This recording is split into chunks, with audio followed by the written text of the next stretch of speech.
ধনাত্মবান ব্যক্তি তার গরিব ছোট ভাইয়ের সাথে দেখা করতে আসলো। কিছুক্ষণ পর যখন তাদের খিদে লাগলো তখন ছোট ভাই কিছু পড়লো এবং তার সামনে তাজা তাজা ফল এবং বিভিন্ন রকম খানা চলে আসলো।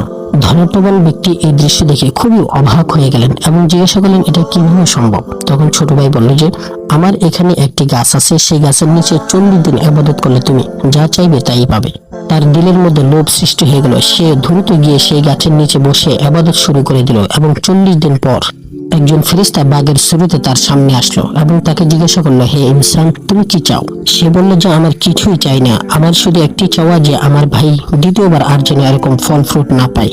বাঘটি বলে উঠলো যে হে ইনসান, তুই চাইলে তো ধন দৌলত এবং সুখ শান্তি বাড়িয়ে নিতে পারতি, কিন্তু তোর মন মানসিকতা এতটাই ছোট এবং নোংরা দেখলাম যে তুই তোর ভাইয়ের খাবারও পছন্দ করছিস না। আফসোস, যদি মানুষের কাছে রিজিকের ভান্ডার দেওয়া হতো তাহলে পৃথিবীর বুকে সমস্ত মানুষই না খেয়ে মৃত্যুবরণ করত।